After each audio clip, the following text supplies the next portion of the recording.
Mayday, desastres aéreos. Esta é uma história real com base em relatórios oficiais e relatos de testemunhas. Buraco na fuselagem. Cold Bay, Alasca.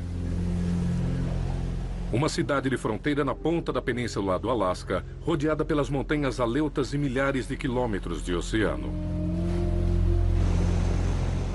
A Riv Aleutian Airlines é uma das únicas ligações de Cold Bay com o mundo exterior.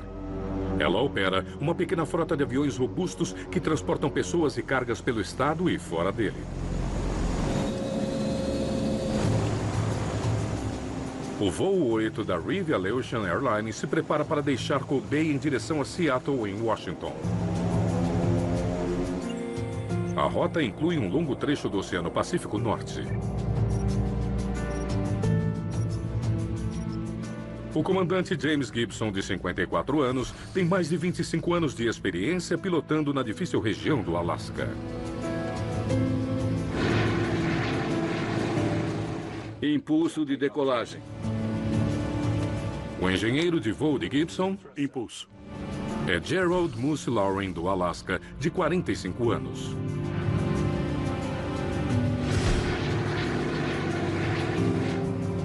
Seu copiloto é Gary Lintner, de 39 anos. Voávamos nessa rota uma vez por semana.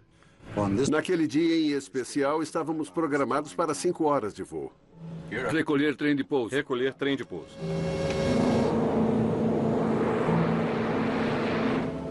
Flaps. Flaps.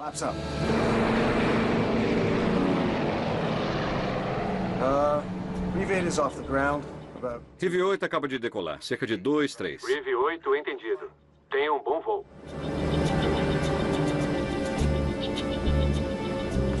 Há 10 passageiros a bordo. A maioria caçadores e pescadores. Wendy Kroom é a comissária sênior. Estávamos indo para Seattle. O dia estava lindo, claro, sem nenhuma turbulência. Algo bastante incomum, realmente incomum. Deveria sempre haver alguma turbulência. Ventos do Pacífico e as montanhas Aleutas próximas dali frequentemente criam turbulência. O comandante Gibson vai atravessar o Pacífico a bordo de um Lockheed L-188 Electra, impulsionado por 4 motores a turbo-hélice. É um avião incrivelmente robusto, era o gigante dos ares, era o que se costumava dizer. Gibson acaba de direcionar a aeronave para o curso de Seattle quando houve um incomum som de zumbido. Você ouviu isso, Gary? Ouvi. Não sei bem o que é.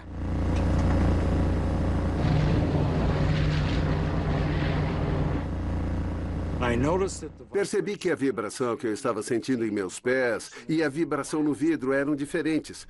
Era a primeira vez que isso me acontecia e pensei, bem, isso é um pouco fora do comum. Droga. Moose, dê uma olhada. Sim, claro.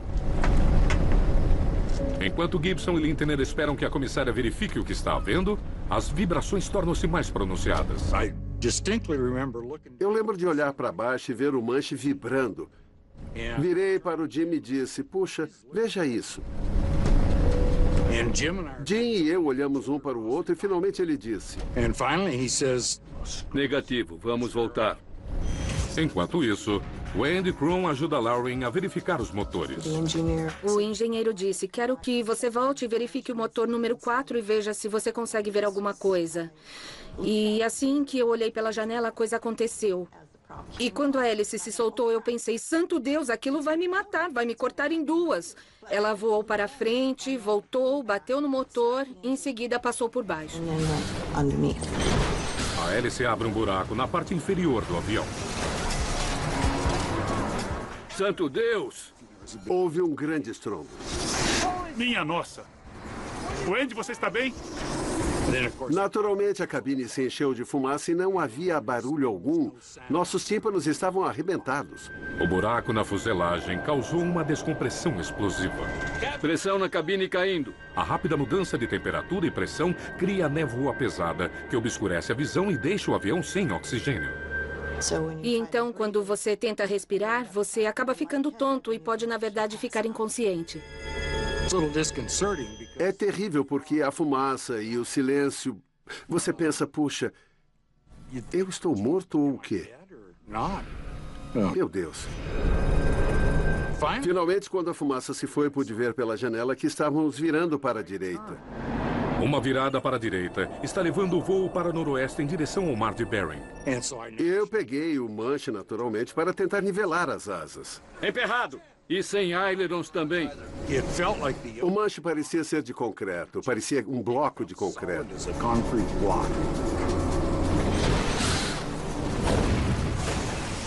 No momento em que a hélice atinge a fuselagem, a comissária júnior Victoria Fredenhagen, que está na parte de trás do avião, entra em ação. Após a explosão, eu não tinha certeza do que tinha acontecido, mas me levantei e peguei o cilindro de oxigênio. Eu me dirigi para olhar para fora do lado direito e um passageiro que estava ali me disse: "Você não vai querer olhar pela janela." E foi então que eu me dei conta, estávamos sem a hélice no motor número 4. Wendy Kroon e Moose Lauren estão atordoados devido ao acidente, mas não estão feridos. Eu tinha caído para trás, completamente, mas me ergui rapidamente e a primeira coisa em que pensei foi nos passageiros na parte traseira do avião. Mas eu estava com um pressentimento muito ruim. Eu estava com um pé no ar. Eu me agarrei à rede da carga, olhei para baixo, para os meus pés e meu coração veio à boca. Fiquei apavorada, vi um buraco bem abaixo dos meus pés e eu conseguia ver o oceano lá embaixo. Na verdade, até hoje vejo o oceano, as ondas brancas bem ali. O buraco tem mais de meio metro de largura. Aquilo me deixou apavorada. Na cabine, os pilotos ainda não sabem o que aconteceu.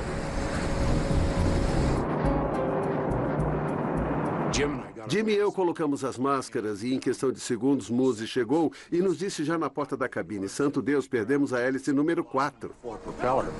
Jim perguntou: "Como assim perdemos a hélice?" E Moose disse: "Ela desprendeu." Então ele desligou o motor número 4. Mas James Gibson tem um problema mais imediato: a perda de pressão na cabine. E com o controle de arfagem emperrado... Droga! Ele não consegue descer para uma altitude menor onde haja mais oxigênio. Fiquem todos calmos. Um segundo. Jim viu que as luzes de desconexão do piloto automático estavam acesas, e então ele religou. O Electra tem 2 conjuntos de cabos de controle. Os cabos manuais estão emperrados, mas os do piloto automático parecem estar funcionando. Nivelar asas. Eu pessoalmente acho que aquilo provavelmente foi uma das coisas mais inteligentes que alguém já fez na história da aviação. Descendo para 3.000 metros. O piloto automático está agora mantendo o avião em um curso estável e descendo sobre o Pacífico Norte. No momento, tudo parece estar sob controle até que... Há um buraco lá atrás, dá pra ver através dele. O quê? Sim, no piso do avião eu vi o oceano. E eles disseram: "Espera aí, um buraco no chão?" E eu dizia: "Sim, um buraco no chão." Eu queria gritar com eles e dizer: "Sim, eu vi um maldito buraco no chão." Volte para o seu lugar e coloque a máscara. Tá bom. Gibson está voando rápido, mais de 370 km por hora. Ele está sem um motor e sua coluna de arfagem está emperrada. Ele precisa achar um meio de diminuir a velocidade ou seu avião vai ser destruído. Voltar para 600 metros. Manetes! Nada! Nada! Quando ele segurou as manetes e os medidores de potência não se mexeram, eu pensei: puxa, eu vou ter de dizer, cara, aquilo era uma doideira. Foi quando eu me dei conta. Todos nós percebemos que a coisa era feia. Não dava para ficar pior do que aquilo. Os cabos devem estar cortados. Desgraçados! Os pilotos não conseguem diminuir os motores. A velocidade poderia destruir o avião danificado. E isso também está impedindo que Gibson desça com a rapidez que gostaria. Vai, vai! Ainda em 16. 5. Vamos ver se conseguimos virar. Gibson configura o piloto automático para virar à direita para Cold Bay. Meu Deus! O controle lateral do piloto automático, porém, também parece estar danificado. E se tentássemos levar um pouco que fosse o avião para a direita, ele imediatamente começava a querer rolar para a direita. E aquilo realmente deixou todos nós assustados. A única maneira de tirá-lo daquela rápida virada para a direita era girar aquele botão de controle completamente para a esquerda. Aquilo, então, trazia o avião lentamente de volta.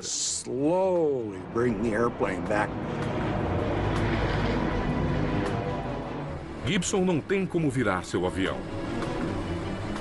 Ele não consegue descer rapidamente e seu oxigênio de emergência está se esgotando. Droga! A tripulação e os passageiros estão voando direto para o mar, sem uma maneira de voltar a uma situação de segurança em um avião prestes a se destroçar.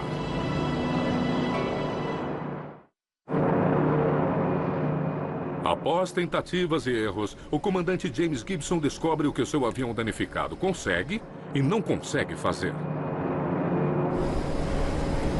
Tudo bem. Estável? Seu piloto automático colocou o avião em uma descida lenta, mas virar é praticamente impossível. O Reeve 8 está emperrado em aceleração total, voando cada vez mais longe da Terra. Declare emergência. Mayday, Mayday! Aqui é o Reeve Voo 8. O controlador de voo, Richard Ruff, recebe a chamada da base de Reeve Anchorage. O Reeve 8 tinha decolado de Cold Bay antes da minha chegada ao trabalho. E provavelmente 45 minutos depois de eu ter chegado, eles me ligaram. Reeve 8, controle de voo manual, a 104. Aceleração máxima incapaz de reduzir a velocidade. É você, Guerra. É o Ruff aqui. Sim! Sim, não temos nada! Reeve 8, entendido. Nenhum controle de voo, confirmar. Negativo! Nenhum controle manual, mas o piloto automático vertical tem algum controle. Aproximação em 3 mil metros. 3 mil metros, ok. Entendido. Era o pior relatório de dano que eu recebia em nossa companhia.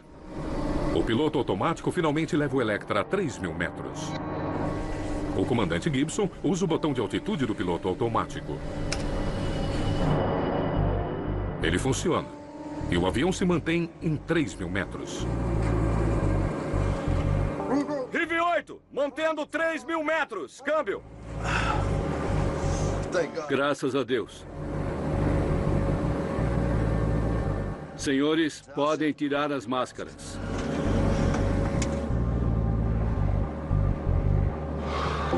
Assim é muito melhor. Os passageiros já não correm risco de hipóxia. Mas Gibson ainda não pode diminuir a velocidade ou voltar para uma situação de segurança. Reeve 8. Vocês vão voltar para Cold Bay? Estamos trabalhando nisso, tentando descobrir como pilotar esta coisa. Todos estão querendo saber o que está acontecendo. Por isso, eu estou muito ocupado falando no rádio e vendo o Jim tentando dominar o piloto automático ou tentando fazer alguma coisa. O piloto automático não vai virar o avião. Gibson ainda não consegue usar a coluna para virar manualmente. E eu pensei, mas que droga, talvez eu consiga fazer isso. Então estendi a mão e peguei o controle e a coisa se mexeu. E aquilo assustou o Jim. Santo Deus, Guerra, segure. Ele quase deu um pulo em seu assento. Eu me senti péssimo, mas pelo menos sabíamos que era possível dominar ou ajudar o piloto automático. E aquilo significava então que nossos cabos de controle provavelmente não estavam cortados, o que era uma notícia realmente muito boa. Os pilotos usam força física para levar o avião em uma lenta virada à direita. Eles começam uma longa volta até Cold Bay. As curvas abertas colocarão o avião em curso, mas não lhes dará a precisão necessária para o pouso. Por ser uma aeronave vintage dos anos 50, ela não estava equipada com piloto automático capaz de pousar o avião. Ela não tinha a sofisticação que lhe permitiria alinhar com a pista em um aeroporto e aterrissar. Não podemos aterrissar assim. Sem chance. Sem controle manual, não é possível pousar o avião. Mesmo se Gibson conseguir alinhar o avião com a pista em Cold Bay, ele está rápido demais para aterrissar. Havia uma boa chance dele sair da pista se pousasse a 370 km por hora. Gibson não vai conseguir diminuir a velocidade. Ele precisa de uma pista mais longa. Controle, Review 8. Qual a extensão daquela pista em King Salmon? Uns 2.800 metros? O aeroporto de King Salmon fica a mais de 500 quilômetros a noroeste de Cold Bay. Fica ainda mais longe, mas tem uma pista mais longa. A pista de King Salmon tem 2.300 metros de comprimento. Câmbio. Moose, se aterrissarmos a 370 por hora, conseguiremos com 2.300 metros? Não chega nem perto. Gibson considera uma medida de último recurso: pousar o avião no Oceano Pacífico. Controle, Review 8. Talvez tenhamos de pousar na água, na Baía de Bristol. A 350 quilômetros de Cold Bay, a Baía de Bristol está próxima de equipes de resgate de emergência. Mas Richard Huff é contra os planos de Gibson. Trata-se de um oceano. E, ao contrário de um rio, ele tem ondas. E... Não, eu era totalmente contra um pouso no oceano. Assim como o pouso, em 1996, do voo 961 da Ethiopian Airlines, Gibson corre o risco de capotar e matar todos a bordo se não aterrissar perfeitamente. Review 8. Recomendo fortemente Que não pouse na Baía de Bristol. Brincadeira.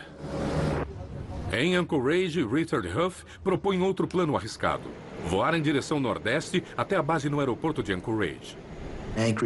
O aeroporto internacional de Anchorage tinha 2 pistas de mais de 3.200 metros.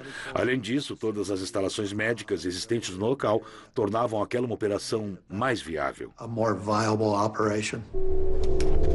Review 8, controle. Considere voar direto para Anchorage. Câmbio. Voar para Anchorage é arriscado. As imponentes montanhas se erguem a cerca de 3.000 metros. A passagem de 700 quilômetros levaria o Electra já debilitado através das condições climáticas imprevisíveis das montanhas Aleutas.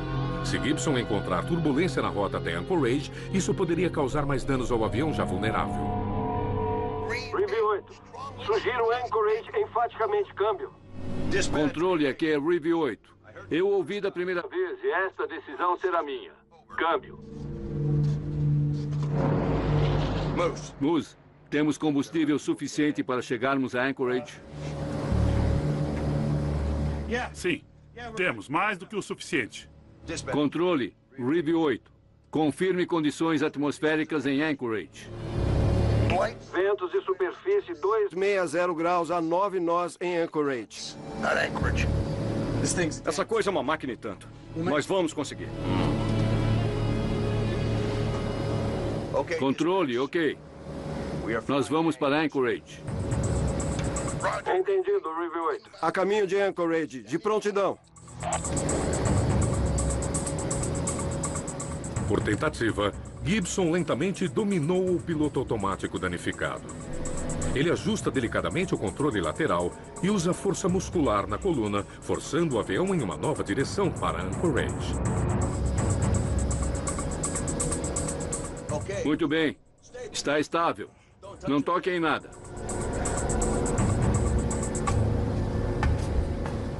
Por enquanto, Gibson está com sorte. Não há turbulência ao passarem pelas montanhas Aleutas, mas seus motores continuam emperrados em aceleração total.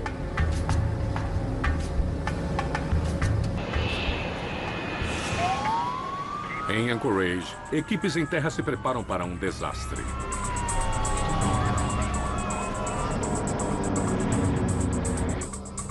Após 4 horas de ansiedade, o Review 8 se aproxima do aeroporto vindo do oeste.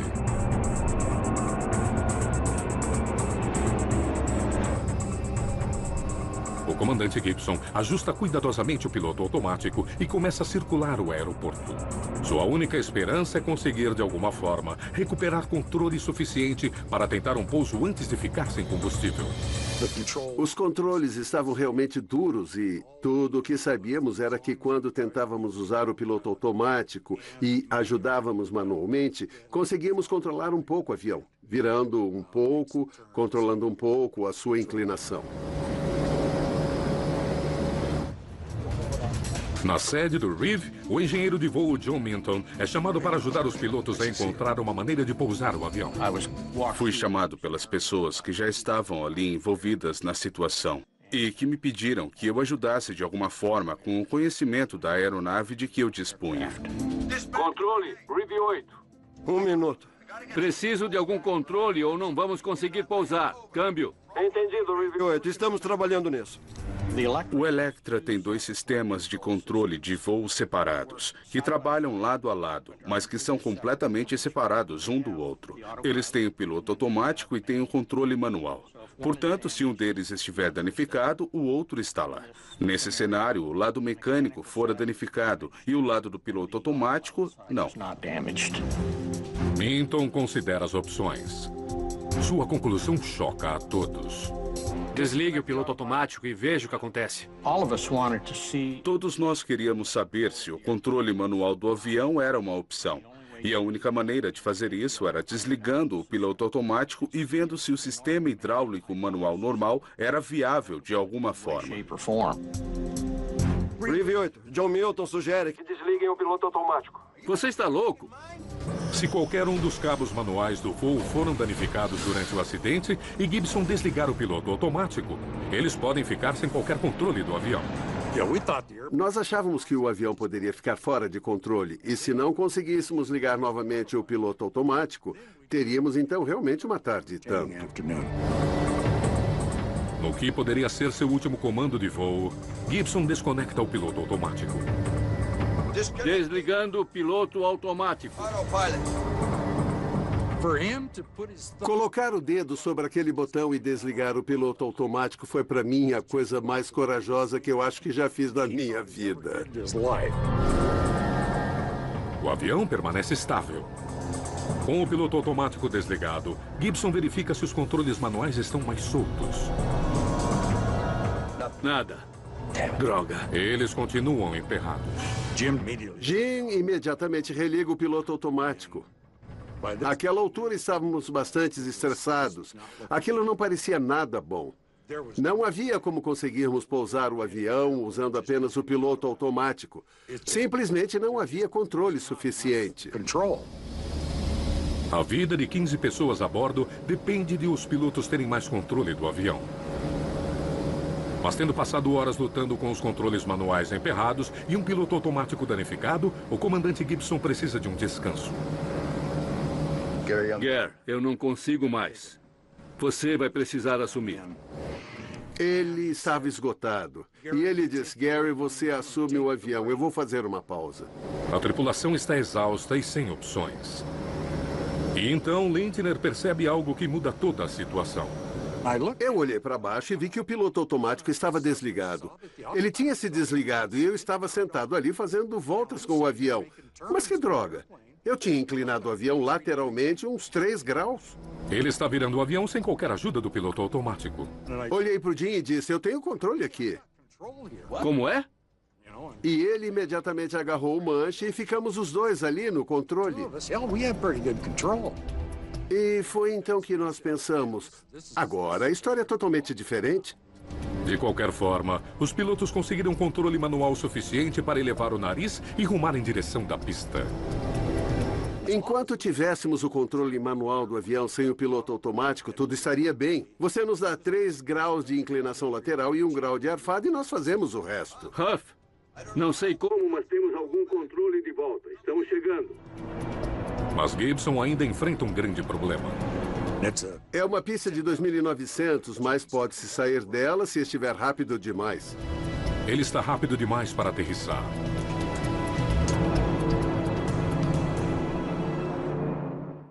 Nat Geo. O comandante James Gibson está prestes a tentar pousar seu Lockheed Electra danificado. Os 4 motores do avião são numerados da esquerda para a direita. Os 3 primeiros estão emperrados em aceleração total. Gibson precisa então desligar um deles para diminuir a velocidade do avião. Huff, vamos desligar o número 1 para compensar a perda do número 4. Não. Se eles desligarem o número 1, eles desligarão tudo. Negativo, RIV 8. O motor número 1 controla agora o gerador de energia para todos os sistemas hidráulicos. Não desligue. A perda do motor número 1 e a provável perda do sistema hidráulico teriam causado a queda do avião. Tudo bem, Moose. Desligue o número 2. Desligamento de emergência, motor número 2. A velocidade diminui, mas não o suficiente. 342 km por hora, está rápido demais. Se Gibson ultrapassar a pista, ele pode matar mais do que sua tripulação e os passageiros. Há um bairro residencial logo ao final da pista. Eu estava com os dedos cruzados. E tudo mais, meus dedos da mão, dos pés, cílios. Porque a coisa não era brincadeira. Aquilo era para valer. Vidas estavam em jogo, na terra e no ar. Gibson acelera em direção da pista, ainda sem saber ao certo como parar seu avião quando ele chegar lá. Às 20h13, ele arrisca tudo e tenta uma aterrissagem. Vamos lá. Anchorage, Rive 8. Prontos para aterrissar. Pista 6, direita. Rive 8 autorizada a aterrissagem. Pista 6, direita. É melhor ir lá para trás. Tudo bem.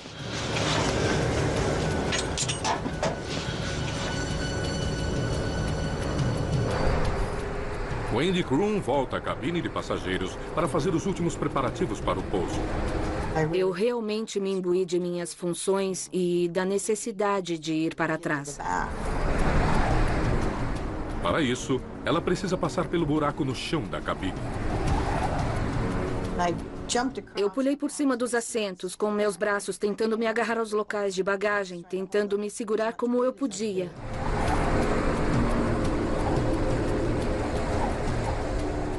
E passei por 4 fileiras antes de descer para o chão e então chegar lá atrás.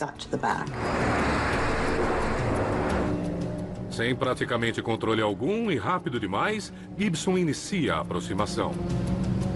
Tirem os sapatos. Coloquem todos os objetos nos sacos para vômito. Isso também? Sim. Flaps. Flaps. Baixar trem de pouso. Trem de pouso.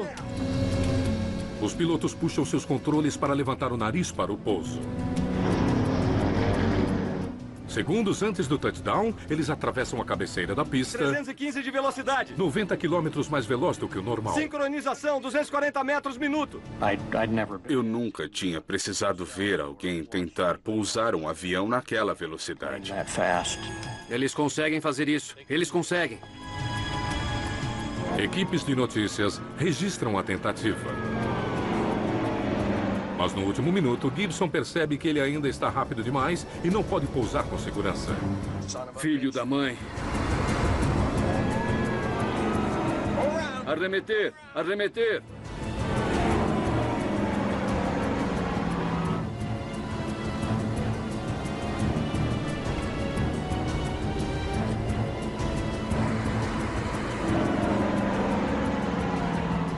Tudo bem, tudo bem. Quando fizemos a primeira tentativa, ele estava muito rápido. Eles não conseguiram aterrissar. Por isso foi bom quando eles subiram de novo. Foi bom. Eles vão voltar. O avião estava muito baixo acima das árvores quando demos a volta e era possível ver as casas e as pessoas em seus quintais. A aproximação prova que Gibson pode estar tentando o impossível. Estávamos muito rápidos. Estávamos a uns 320 km por hora.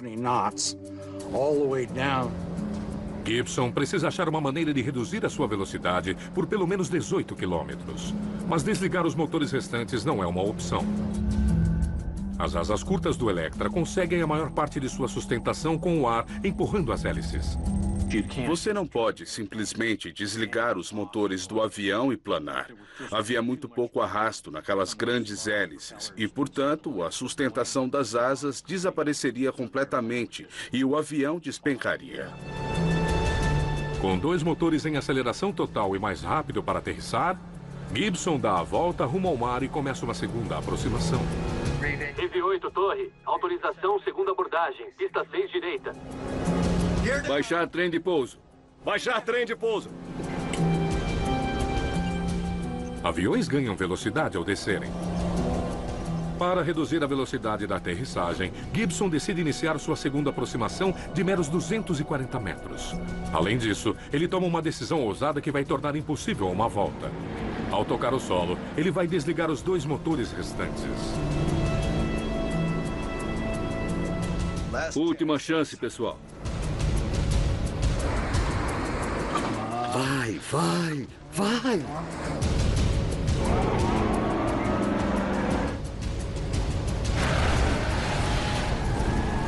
270! O avião toca o solo. Desligar os motores. Emergência, desligando motores 1 e 3. Once the E-handles were... Com aquela decisão, o avião estava comprometido. Não havia volta. No turning back. 259 quilômetros. Com os motores desligados, o avião desacelera. Mas há um alto preço a pagar. São os motores que fornecem a força elétrica e hidráulica que controla a direcionalidade e freios. Agora temos um projétil na pista sem nenhum controle hidráulico do avião. Aquilo era algo e tanto. Não tínhamos qualquer controle, nenhum controle direcional do avião. Nos tornamos essencialmente passageiros. Passageiros com assentos na primeira fila. Abortar o pouso é agora impossível. O avião acelera a 259 quilômetros em direção ao bairro além do aeroporto. Gibson não tem freios hidráulicos. Tudo o que ele tem são freios de emergência que já não têm seu poder de frear. Sobrecarregados pela velocidade do avião, os freios de emergência se incendeiam. Temos fogo sobre a roda da frente. Fogo na roda da frente. Agora nós vamos sair da pista. Vamos definitivamente sair da pista.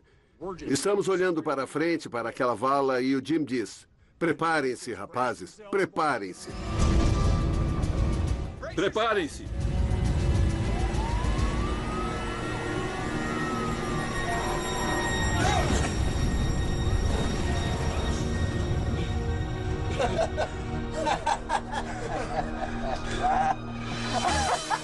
Legal!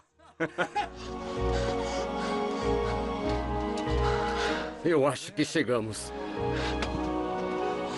Não houve de fato uma emergência porque pudemos ver que tudo estava bem. Estão todos bem aqui!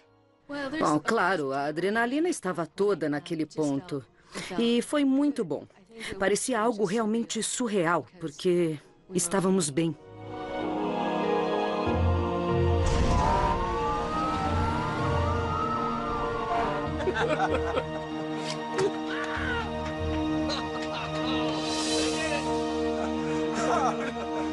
Huff, estamos todos bem. Um belo pouso, rapazes. Um pouso e tanto. E tão logo tocamos o solo, um dos passageiros veio até mim e perguntou: quando é o próximo voo para Seattle? E eu olhei para ele e disse: acho que você não se deu conta da gravidade da situação. Ainda fico surpreso que eles tenham conseguido pousar sem ferir alguém e houve poucos danos no avião.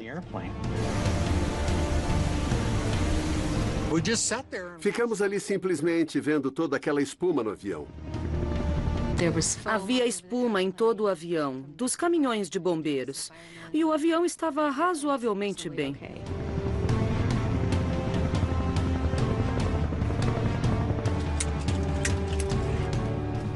Os passageiros saem do avião. Mas Gibson tem um último comando antes de liberar sua tripulação. Chapéus, casacos e gravatas, rapazes.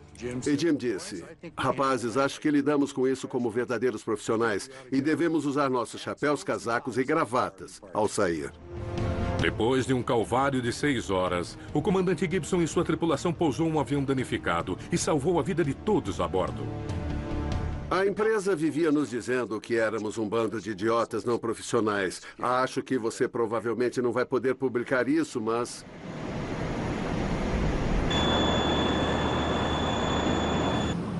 Cabe agora ao NTSB e ao investigador Ron Schlid descobrir o que deu errado.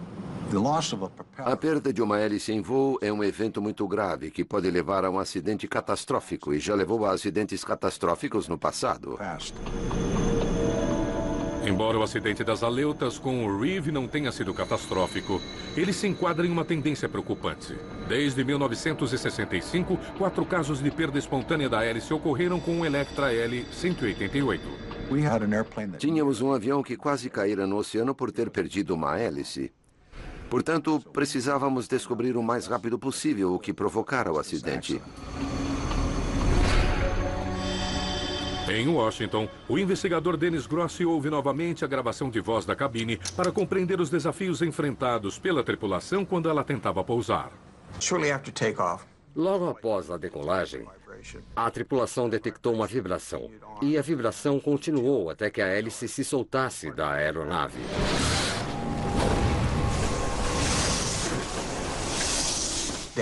Danificando a fuselagem, causando uma rápida descompressão da cabine, a perda total dos controles do motor e limitando o controle de voo. Droga! Para Schlid, há apenas 2 possíveis causas que explicam a perda da hélice. Uma rachadura por fadiga ou algum outro dano pré-existente faria com que o conjunto de hélice inteiro se soltasse, o que já acontecera antes.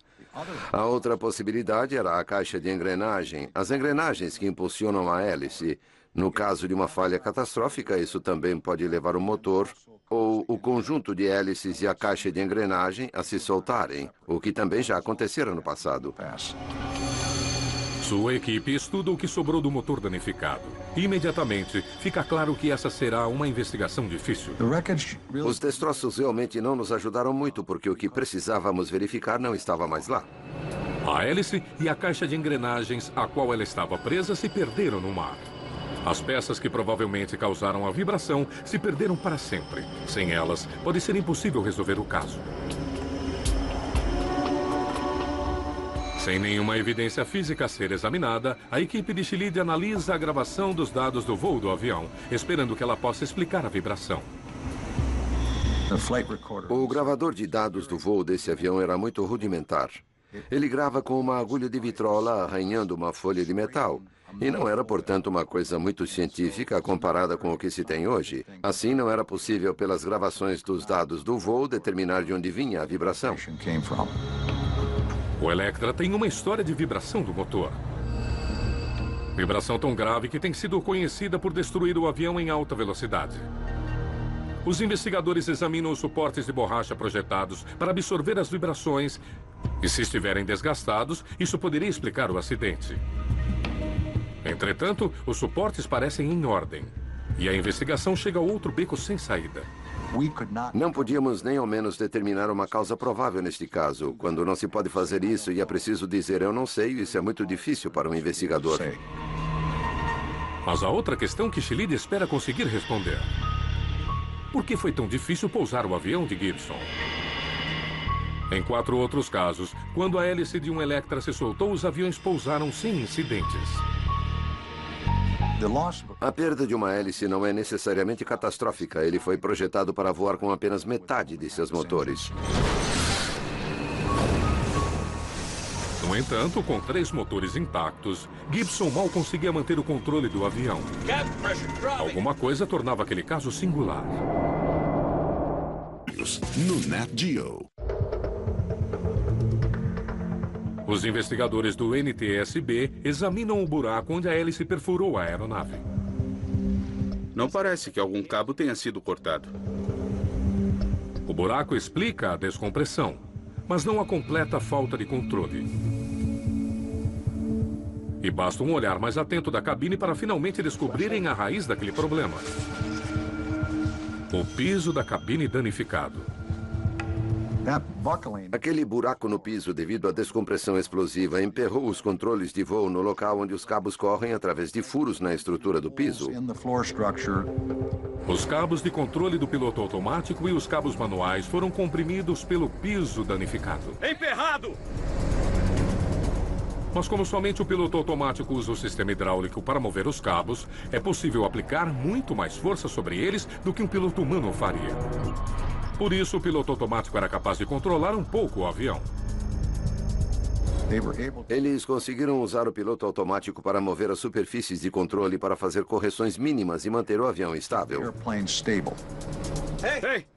Eu tenho algum controle aqui. Como é?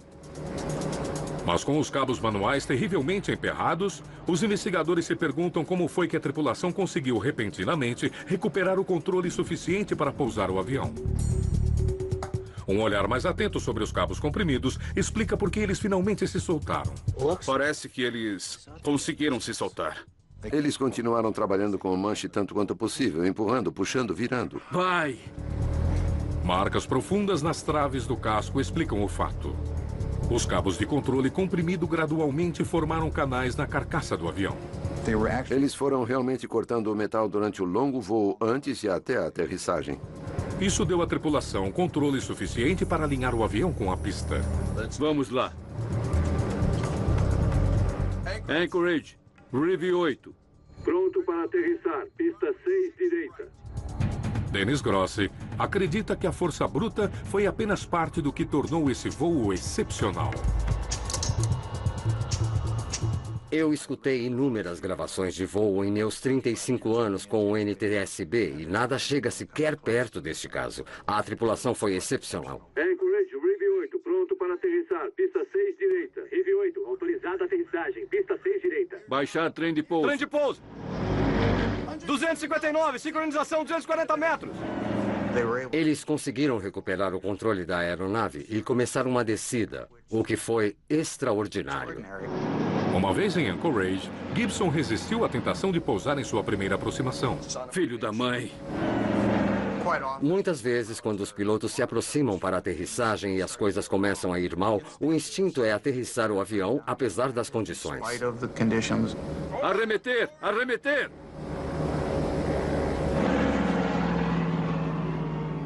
O comandante mostrou extraordinárias perícia e liderança.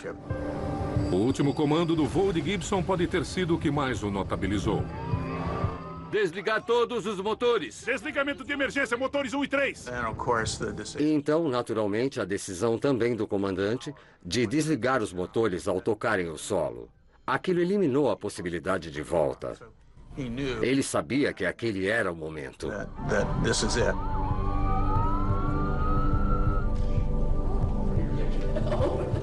Em 1983, o presidente Ronald Reagan condecorou o comandante James Gibson e sua tripulação por sua heróica aterrissagem.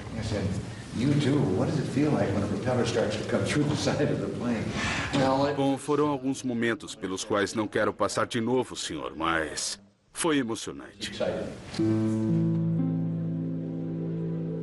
James Gibson voou com a Reeve por mais 6 anos antes de se aposentar. Ele morreu em 2010. Gary Lintner deixou a Reeve e se aposentou profissionalmente em 1996. Victoria Friedenhagen deixou a aviação e abriu seu próprio negócio em Anchorage. 2 anos depois de seu voo fatídico, Moose Lowry e Andy Kroon se casaram.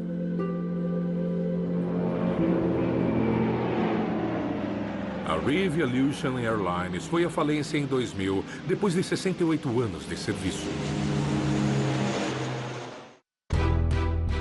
Versão Marshmallow São Paulo.